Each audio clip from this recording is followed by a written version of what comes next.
amigos, ¿cómo están? Hoy es viernes 16 de junio. Yo soy Marian Jauregui y los saludo en esta edición matinal de JN Noticias. Empezamos revisando los titulares.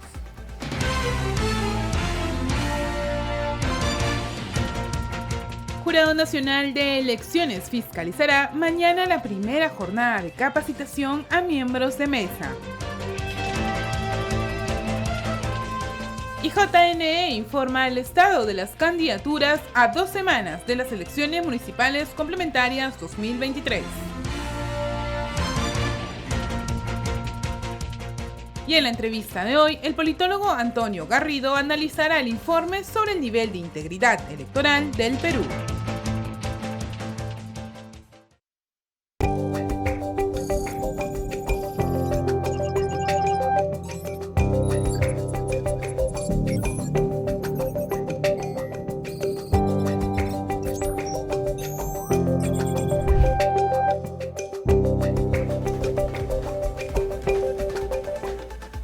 Estamos a 15 días de las elecciones municipales complementarias y el Jurado Nacional de Elecciones va a fiscalizar la primera jornada de capacitación a los miembros de mesa que se va a dar este sábado 17 de junio. Por ello, la OMPE recuerda a los ciudadanos que han sido elegidos para ejercer esta labor la importancia de acudir a las capacitaciones previas a la jornada electoral.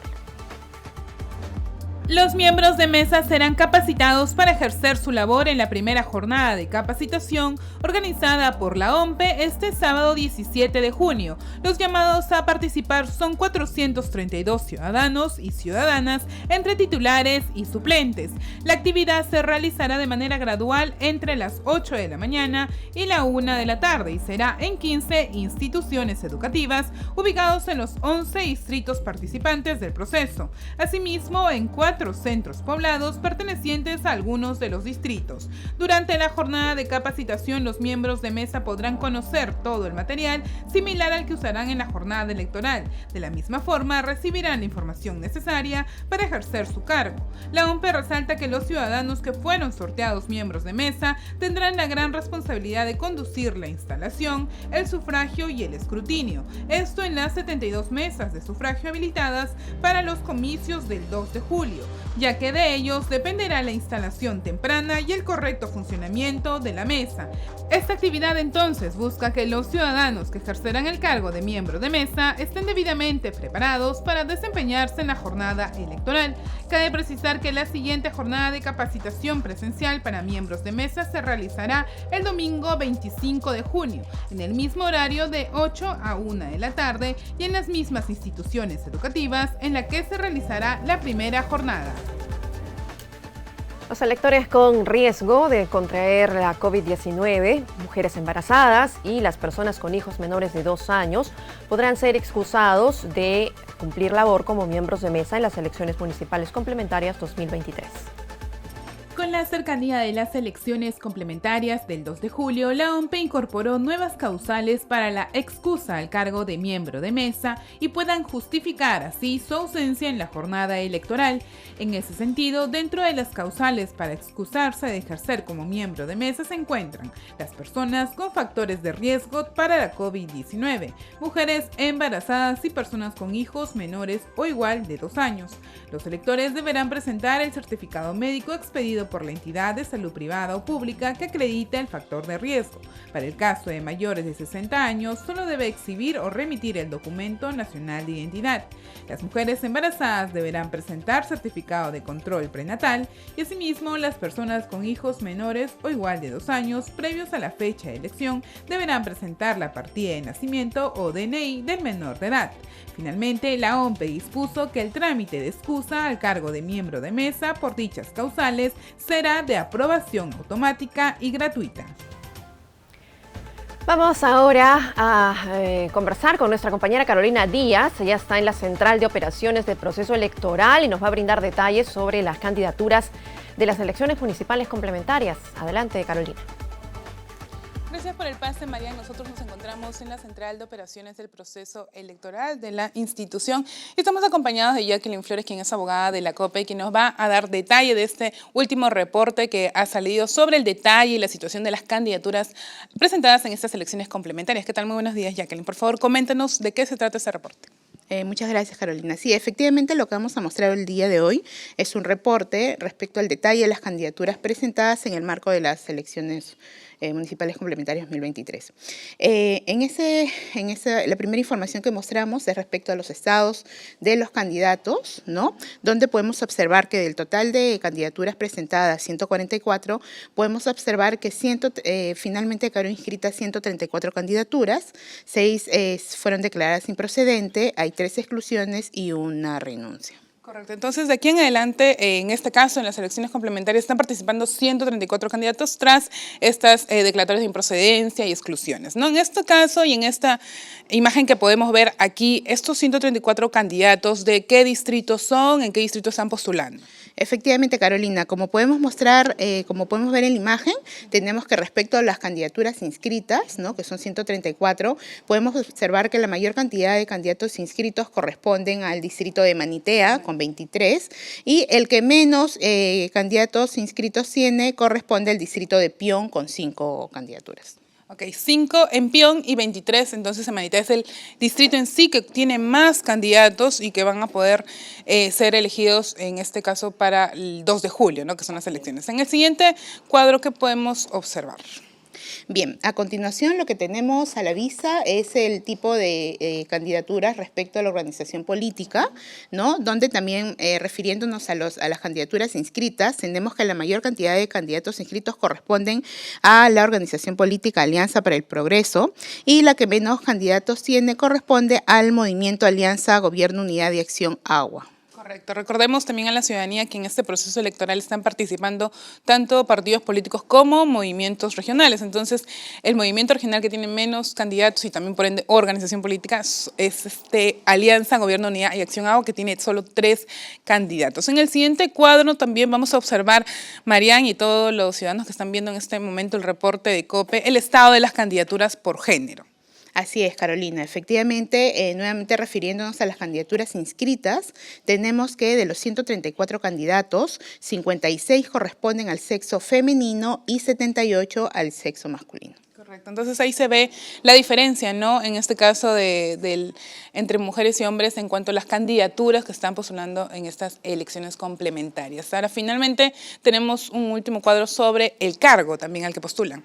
Efectivamente eso, Carolina. Acá tenemos el listado de candidaturas por cargos, donde podemos verificar que de acuerdo a las candidaturas inscritas, tenemos que hay 113 candidatos a regidor distrital y 21 candidatos a alcalde distrital. Bien, este es el reporte que tenemos hoy. ¿Hasta qué fecha de corte es? El 13 de junio. El corte de ese reporte corresponde al 13 de junio. Bien, desde la Central de Operaciones del Proceso Electoral, ¿cuál es la importancia de que se emitan estos reportes en el cual la ciudadanía pueda conocer candidaturas, algunas causales también hemos visto anteriores y previos a estos comicios 2 de julio? Es importante para que la ciudadanía esté informada respecto a cómo se va desarrollando el proceso y además mostrar la transparencia de cómo se llevan a cabo también esos procesos, Carolina.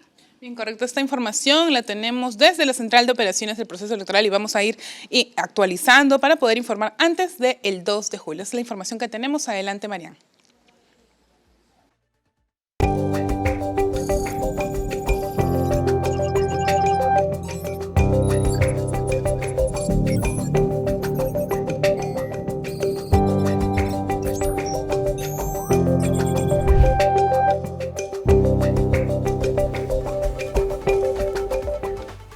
Bueno, agradecemos a nuestra compañera Carolina por esta información y ahora, con motivo del Día Internacional para contrarrestar los discursos de odio, Transparencia ha recordado que hasta la fecha se han identificado mensajes cargados de odio hacia las instituciones electorales, esos mismos mensajes que buscan mellar su credibilidad. El domingo 18 de junio se celebra el Día Internacional para contrarrestar el discurso de odio con la finalidad de prevenir su propagación y proliferación y que se dan con más fuerza en las plataformas digitales. Al respecto, el secretario general de la Asociación Civil Transparencia indicó que se identificaron que los discursos de odio buscan en muchos casos afectar la credibilidad de las instituciones electorales y por ende afectan la democracia. Estos discursos pueden estar dirigidos a las instituciones democráticas mismas, ¿no? Deslegitimando no solamente a las autoridades, no por razones digamos, por ejemplo, desempeño inadecuado, un desempeño deficiente de sus funciones, no por el solo hecho de su identidad, ¿no? De las identidades que posee. Y eso puede minar también la legitimidad de estas autoridades. Inclusive, eso también se puede trasladar a las propias instituciones, ¿no? Por ejemplo, hemos identificado en esta evaluación que hacemos en las redes sociales ataques contra las autoridades electorales, contra las instituciones electorales, que son, por ejemplo, un elemento fundamental de la democracia. O también ataques contra el derecho a la protesta, ¿no? Que es otro elemento fundamental, otro pilar de la democracia. Entonces, sí tiene un impacto potencialmente muy negativo sobre la democracia de un país. Asimismo, señaló que es necesario que los actores políticos tomen conciencia de la afectación de los discursos de odio en una sociedad. Bueno, necesitamos que los actores políticos tomen un rol muy activo en la acción en contra de la proliferación de este tipo de discursos en las redes sociales y en cualquier otro espacio público, ¿no? Evitando que los medios de comunicación se conviertan, por ejemplo, en cajas de resonancia de este tipo de discursos. Finalmente recordó que la herramienta e-Monitor, impulsada por el Programa de las Naciones Unidas, Transparencia, Amayuya y otros, es de vital importancia para identificar los discursos de odio y que permitan visibilizarlos.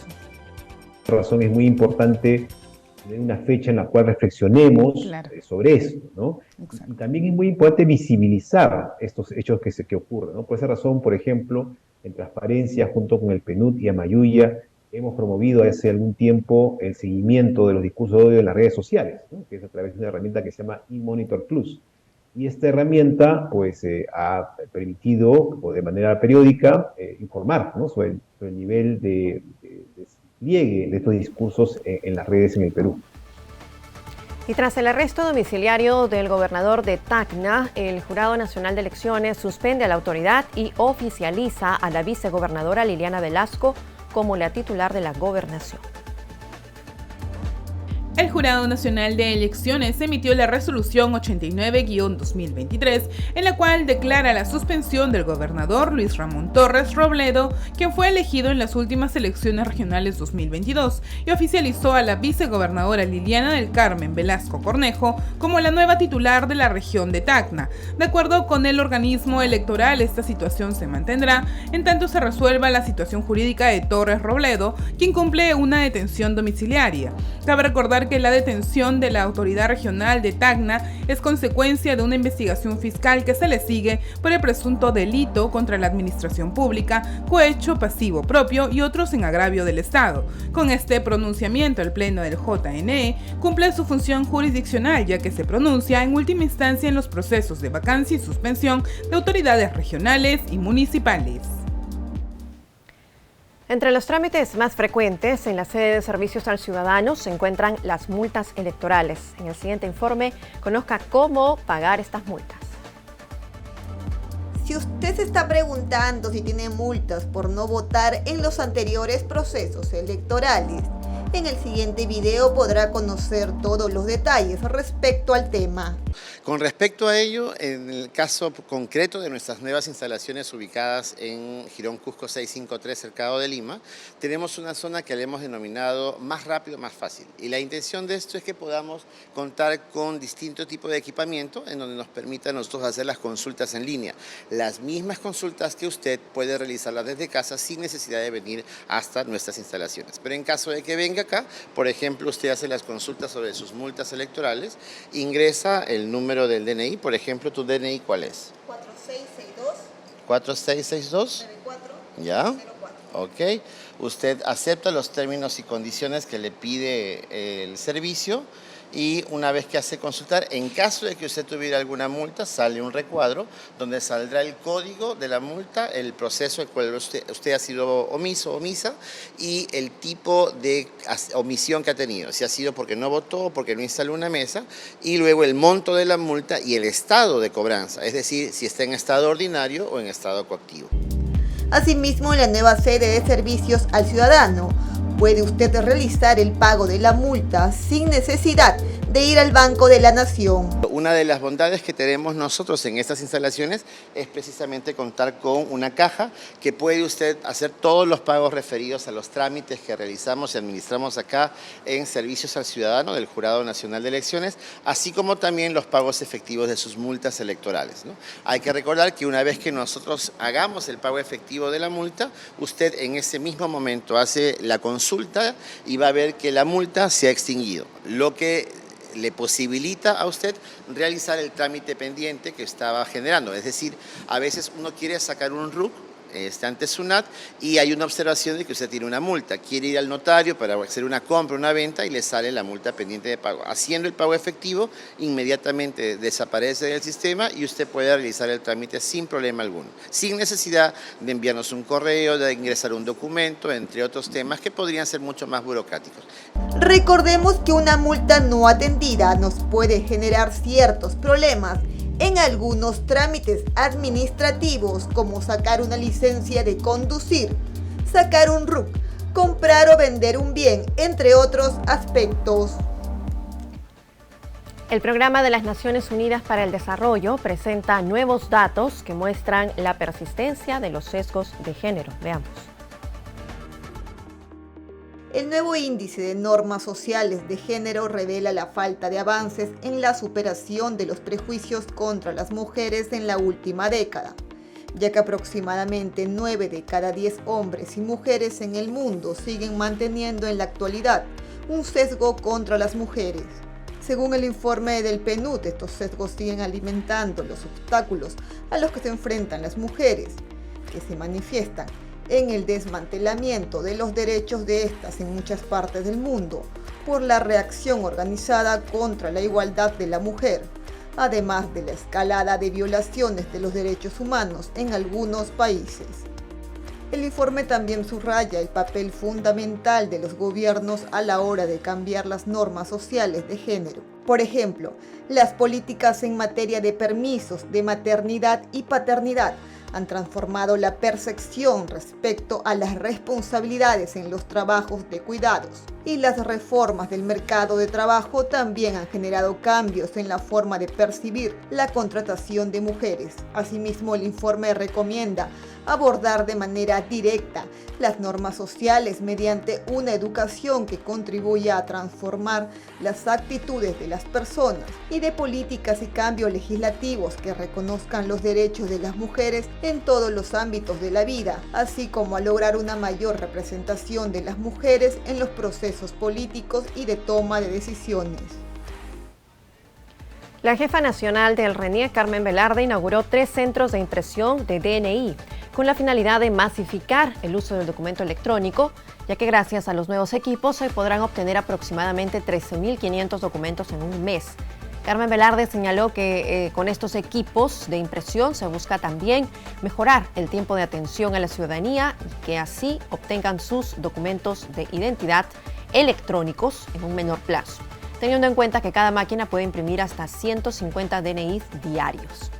Estos espacios están ubicados en la oficina registral RENIEC de Los Cedros en La Libertad. Y combatir y prevenir toda forma de discriminación es la finalidad de la nueva estrategia lanzada por el Ministerio de Cultura Perú Sin Racismo. Asimismo, otras instituciones ya se han sumado y se han comprometido con esta iniciativa. El 25% de los peruanos discrimina por la vestimenta, 19% por el color de piel y el 26% por la forma de hablar. Estos datos solo nos muestran que la discriminación, ese trato diferenciado injustificado, aún está presente en nuestra sociedad. Esto pese a que el Perú es considerado un país pluricultural. Ante ello, el Ministerio de Cultura impulsa la estrategia Perú Sin Racismo, a la cual se sumaron y comprometieron la Defensoría del Pueblo, la Autoridad de Transporte Urbano para Lima y Callao, el INDECOPI, el Instituto Peruano del Deporte, la Municipalidad de Lima y la Región Callao. La iniciativa se presentó, además, con el fin de promover el respeto entre todos los peruanos y peruanas y además contribuir contribuir a la reducción y erradicación de las prácticas racistas en el país. Es necesario resaltar que cerca de 7 millones de ciudadanos de pueblos indígenas u originarios y del pueblo afroperuano reclaman hoy por hoy igualdad de oportunidades. Las instituciones que se sumaron indicaron que realizarán actividades vinculadas a la prevención de la discriminación étnico-racial.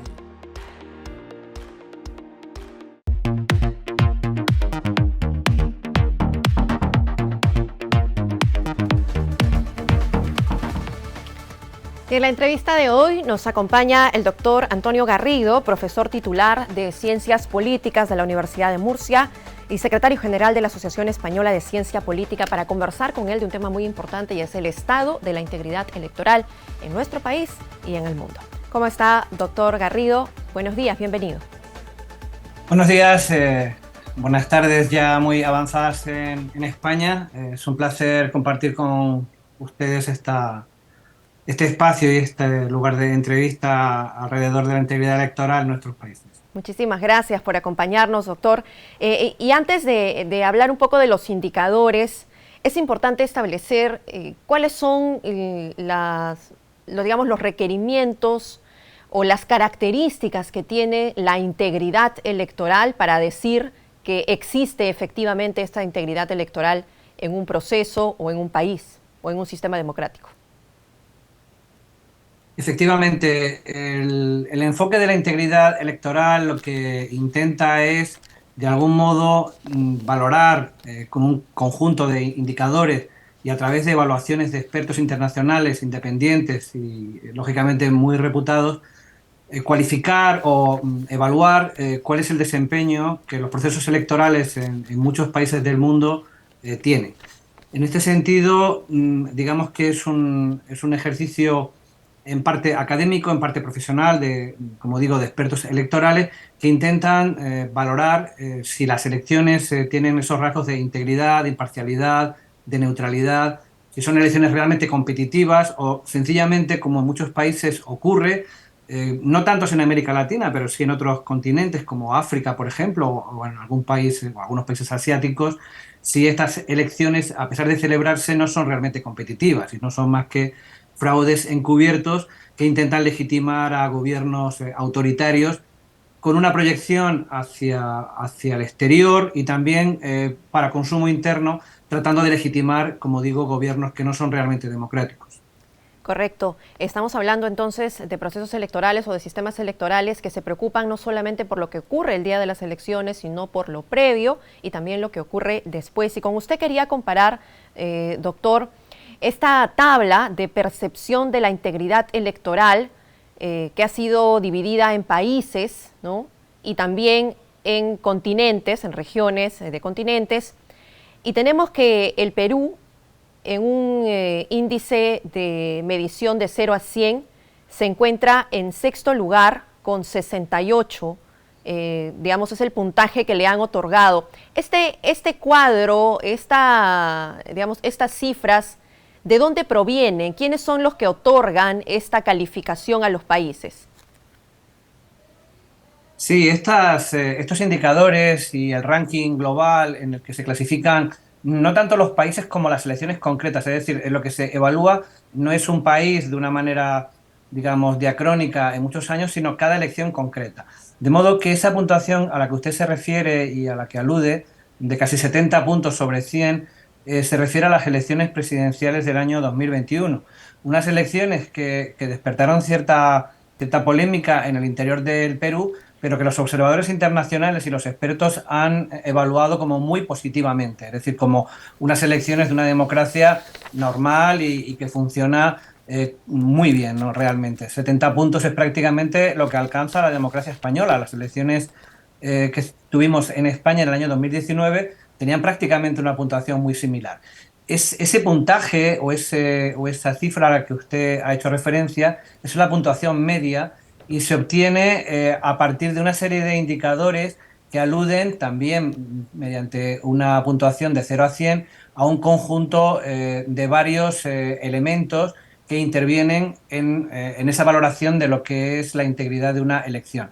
No solo se refieren a aspectos como las leyes electorales o el procedimiento electoral, sino también a cuestiones que tienen que ver con el registro de ciudadanos, que en Perú lo hace RENIEC, con el registro de candidatos y de partidos, con la cobertura equilibrada de todos los candidatos y los partidos por parte de los medios de comunicación, con una financiación de campañas que sea claramente transparente y regular, etcétera. Es decir, hay todo un conjunto de aspectos, también los procedimientos de votación, el cómputo, que no haya ninguna adulteración o fraude en el cómputo de los resultados y en la tabulación de los mismos, y que lógicamente después también las instituciones de jurisdicción o de justicia electoral funcionen de una manera equilibrada, neutral e imparcial, y por tanto resuelvan las disputas de una manera justa y democrática. En este sentido, por ejemplo, me llama la atención que las elecciones peruanas del año 2021, las elecciones presidenciales, tienen una muy buena puntuación, 70 sobre 100 globalmente,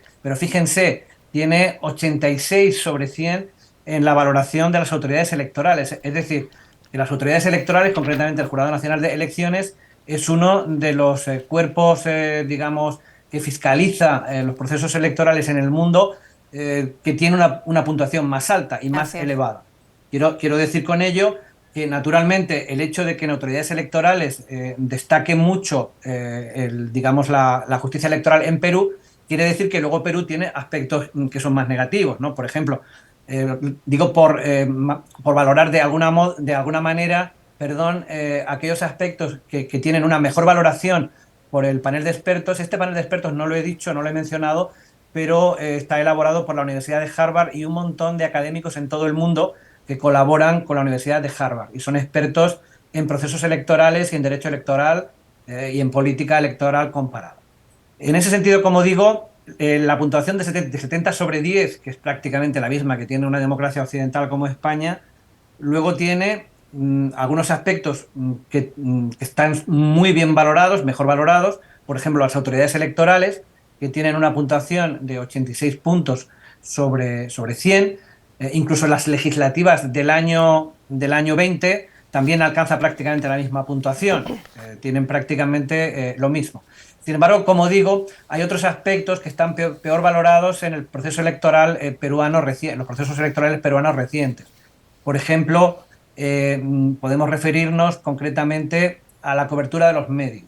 Parece que hay algún problema porque en Perú quizá los expertos que colaboran en el panel de la Universidad de Harvard entienden que no hay una cobertura completamente equilibrada de las distintas opciones políticas, los partidos, los candidatos, etcétera, que concurren a las elecciones, y por eso normalmente en esos ítems o en esos indicadores relativos a los medios de comunicación, el valor medio de la valoración de los expertos es muy inferior.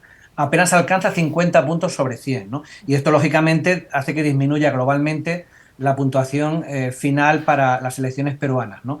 También hay algún problema con la financiación de campañas, ¿no? Sí. Posiblemente casos de corrupción o casos de financiación irregular hacen que la evaluación de los expertos en este ítem concretamente de financiación de campañas también sea inferior, 50 sobre 100. Sí, Quiero decir que estas dos cuestiones disminuyen mucho el valor global del proceso electoral en Perú, mientras que, por ejemplo, como acabo de mencionar, aspectos como las autoridades electorales o como, por ejemplo, el cómputo y tabulación de votos están casi en su máximo, están cerca de 90 puntos sobre 100, ¿no? Entonces hay aspectos donde el proceso peruano electoralmente está muy bien, está prácticamente en un sobresaliente muy alto, y otros en los que está rozando el aprobado, ¿no?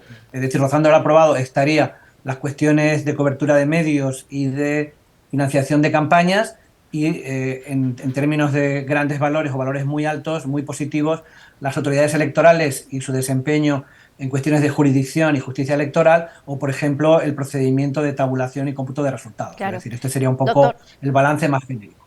Doctor, de hecho, atendiendo a esta información que usted nos ha detallado de manera bastante...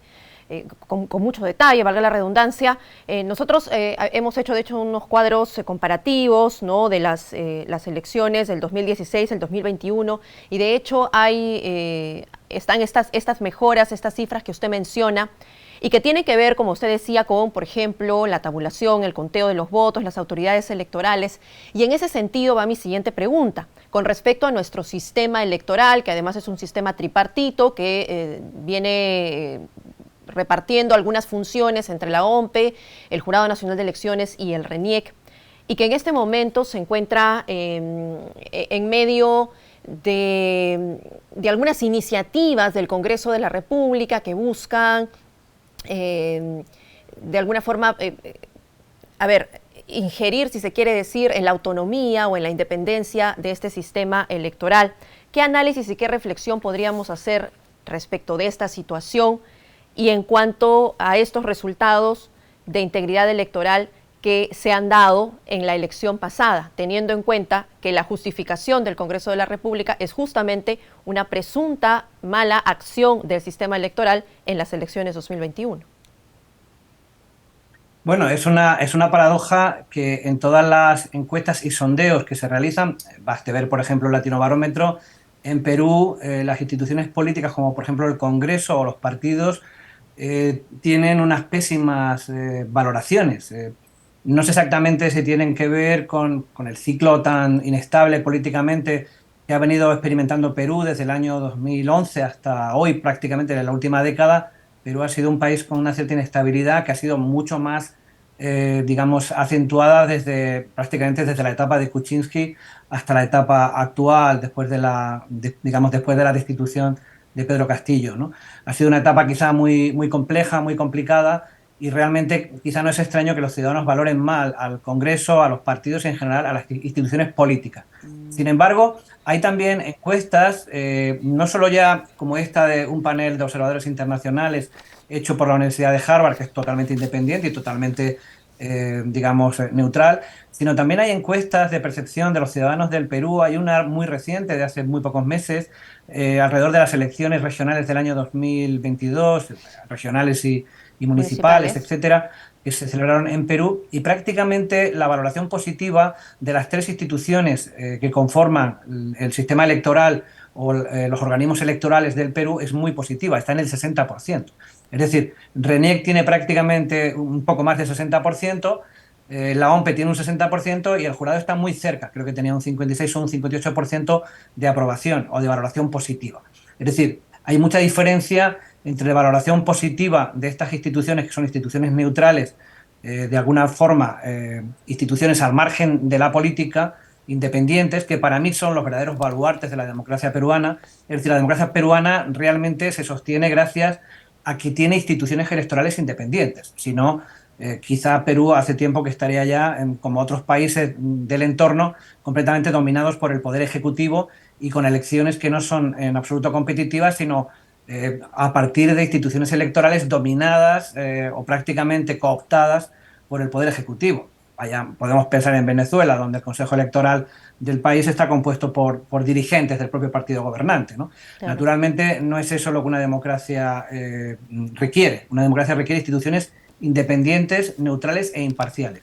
Y lo que nos dicen los expertos y lo que nos dicen los ciudadanos del Perú es que las tres instituciones funcionan y funcionan bien, y por tanto eso es un mensaje que hay que trasladar a la opinión pública y también a los políticos peruanos.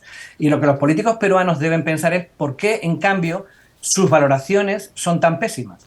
Quizá deben proceder a una reforma, quizá del sistema electoral, quizá del sistema de elección, del voto preferencial, de la fórmula de elección tanto presidencial como de los diputados. Es decir, quizá tiene que ver también con repensar aspectos de la propia representatividad o representación política en el Perú, porque hay un completo contraste entre valoraciones muy altas de los organismos electorales y de las instituciones neutrales, de alguna manera, que funcionan en el país, y de los políticos prácticos o del Congreso o de las personas que han dirigido el poder ejecutivo. Perú es conocido a nivel internacional porque normalmente casi todos sus presidentes acaban con una popularidad inferior a los 2 dígitos, es decir, inferior al 10%, que es una cosa realmente tremenda. Es decir, ¿qué político acaba con una popularidad en sus países de menos de un 15 o un 10%? Pues eso es lo que estamos viendo en Perú. Esto es lo que hay que analizar realmente, ¿no? Claro. No tanto el comportamiento de los organismos electorales, que es claramente, positivo, tanto por evaluaciones de expertos como por evaluaciones de los ciudadanos, como las que me acabo de referir, que son públicas, no son, análisis que he hecho yo mismo, sino que me refiero a análisis que han hecho terceros, especialmente, como digo, a nivel internacional y comparado a la Universidad de Harvard en relación con la integridad de las elecciones en el Perú. Quiero regresar, doctora, a esta tabla que ubica al Perú en este puesto 6, dentro de lo que es América, ¿no? Muy cerca a países como Chile, Costa Rica, Canadá y Uruguay, que tienen, digamos, procesos electorales que suelen ser tomados como ejemplos en algunos casos para el estudio de la casuística en América Latina. Y ahora, cuando nosotros nos referimos también a esta data, nos permite también tener un acercamiento a ejemplos y cosas que podríamos mejorar con referencia a otras realidades, ¿no? Sin embargo, yo recordaba que usted en una clase que nosotros teníamos hace poco nos mencionaba sobre que el sistema electoral peruano era también un ejemplo para otras realidades en América Latina. Así es, así es. Lo que sucede es que muchas veces no somos conscientes de lo que tenemos a nivel institucional, a nivel constitucional también, ¿no? Pero sin duda Perú tiene uno de los sistemas más independientes y más neutrales del mundo en cuestiones electorales, sobre todo me refiero a los organismos electorales. Porque hay países, por ejemplo, como Costa Rica, donde la justicia electoral y la administración electoral, es decir, quien organiza las elecciones, se confunden en el mismo organismo, ¿no? No es que esto sea negativo, porque Costa Rica tiene una amplia trayectoria de ser una democracia en América, ¿no? Pero incluso así, yo diría que es más neutral y más equilibrado unos organismos electorales en los cuales hay una cierta independencia o autonomía de cada uno de ellos, también funcional, ¿no? De manera que en Perú tenemos una institución como RENIEC, que se encarga de los registros, del registro electoral, del padrón, etcétera. Tenemos una institución como la OMPE que se encarga de la organización electoral y tenemos un organismo en parte de la magistratura, pero totalmente autónomo, es decir, no pertenece al Poder Judicial, como son otros órganos electorales de otros países, que es el Jurado Nacional de Elecciones. Por tanto, la independencia está garantizada incluso dentro de los propios organismos electorales, porque no están unificados, sino que están separados y por tanto hay una incluso separación funcional de los mismos. Por tanto, no solo son independientes del poder político claramente, sino también son independientes del poder judicial, porque hay organismos electorales que dependen del Tribunal Supremo o incluso a veces del Tribunal Constitucional en según qué países, y por tanto en Perú son totalmente independientes. Entonces yo creo que el sistema peruano funciona y quizá por eso los expertos internacionales, cuando se trata de aludir a los organismos electorales y a las autoridades electorales, dan sobre 100 puntos, dan 86, 90 puntos, que son puntuaciones que no vemos en el resto de países, desde luego no en los países latinoamericanos, por ejemplo, ¿no? Claro. Entonces Doctor, yo creo que ustedes deben estar satisfechos con ese sistema de 3 organismos separados que se contrapesan mutuamente, que tienen funciones separadas y que son autónomos del poder político y del poder judicial. Por tanto, esa independencia es una garantía de la democracia. Y vuelvo a subrayar, sin duda ninguna, para quienes conocen y para quienes conocemos bien desde una perspectiva comparada muchos países y digamos muchos casos, hemos estudiado muchos casos, en Perú, sin duda ninguna, yo concluiría con un titular que para mí sería que los órganos electorales, el Jurado Nacional de Elecciones, en primer lugar, y también RENIEC y la OMPE, por supuesto, son los verdaderos baluartes, son auténticos pilares de la democracia en el Perú. Obviamente están sujetos a muchas presiones, pero están soportando esa presión. Siempre la presión es de los perdedores, esto es así. Y estas presiones se producen en muchas democracias. Sí, Fíjense en Estados Unidos, por ejemplo, en el año 2020. sí. Por tanto, no es un fenómeno exclusivamente peruano. O piensen en México en el año 2006, cuando los perdedores del partido de López Obrador, entonces el PRD, hizo una auténtica sentada y digamos una manifestación que duró varias semanas en la avenida principal de la Ciudad de México, ¿no? Sí, son Por ejemplo, experiencias. ¿no? Entonces, cuando las elecciones son muy competidas, sí, son experiencias comparadas donde también se produce esa tensión y esa polarización. Sí, O, por sí. ejemplo, las elecciones chilenas recientes de 2021, donde se enfrentaron una opción también muy polar entre el candidato derechista Kast y el candidato izquierdista Boric. Entonces, quizá el problema es, como yo quizá también sugerí en alguna de las clases que hemos tenido, de las sesiones de clase que hemos tenido con distintos, digamos, grupos del Jurado Nacional de Elecciones y de otras instituciones, yo sugerí que hay que prestar mucha atención a las elecciones de doble vuelta, porque la segunda vuelta suelen ser muy competidas entre los dos candidatos finalistas, entre los dos candidatos que acaban pasando al runoff o al balotaje. Y también hay que tener mucho cuidado, y especialmente cuando pasan a segunda vuelta dos opciones polares, como ha ocurrido en Perú en 2021 o como ocurrió en Chile. ¿Por qué? Porque hay una debilidad del centro, hay una proliferación de candidaturas en el centro, y esto al final permite que las opciones polares, no siendo las mayoritarias y las principalmente favorecidas del país, acaben pasando a segunda vuelta y enfrentando al país con una decisión demasiado polar, ¿no? Que no es la que el país prefiere, ¿no? Correcto, Quizá habría claro. que repensar de alguna manera un sistema electoral, presidencial, para evitar este tipo de situaciones. Doctor Garrido, le agradezco muchísimo esta interesante conversación que hemos tenido y esperamos tenerlo en una próxima oportunidad para seguir conversando de estos temas y profundizando, sobre todo en la integridad electoral tan importante, que es importante precisamente abordarla desde todos los puntos que la conforman. Muchas gracias y hasta la próxima. Bien, Muchísimas amigos. gracias por su amable invitación.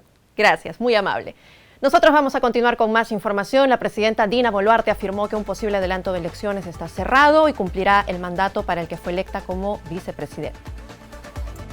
La presidenta Dina Boluarte en un principio se vio abierta a adelantar los comicios al año 2024.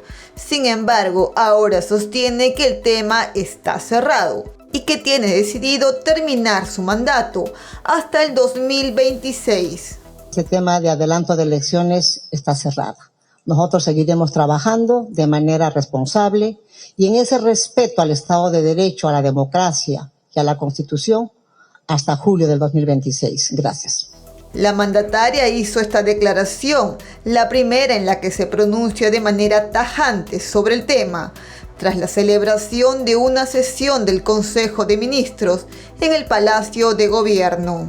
Como se recuerda, en marzo del presente año, el Congreso, a través de la Comisión de Constitución, no pudo alcanzar los votos para promulgar el proyecto del Ejecutivo para adelantar las elecciones a diciembre del 2023. Fue la segunda iniciativa dirigida al Parlamento que fue rechazada. El gobierno promulgó la norma que modifica la Ley de Transparencia y Acceso a la Información. Más detalles en la siguiente nota. El Poder Ejecutivo promulgó el dispositivo que modifica la Ley de Transparencia y Acceso a la Información Pública, a fin de fortalecer la supervisión de la actualización de dicha información en los portales de transparencia. La norma incorpora los artículos 6A y 6B a la ley. Establece así que cuando el plazo no esté expresamente establecido, la actualización de la información pública se hará por lo menos una vez al mes. En tanto, el artículo 6b instaura la Autoridad Nacional de Transparencia y Acceso a la Información Pública, que será la encargada de supervisar el cumplimiento de los plazos de actualización de la información pública en los portales de transparencia. Además, esta nueva autoridad realizará dichas acciones de supervisión tanto de oficio como por petición de otras entidades o por denuncia. Asimismo, se modifica el artículo 19 de la ley para establecer que dicha autoridad será la encargada de remitir un informe anual al Congreso de la República, en el que da cuenta sobre las solicitudes de acceso a la información pública atendidas y no atendidas, así como sobre el nivel de cumplimiento en la actualización de la información pública en los portales de transparencia. Hasta aquí la edición de hoy, amigos. No olviden seguirnos en las redes del Jurado Nacional de Elecciones. Tengan un buen fin de semana. Se quedan con imágenes de ICA.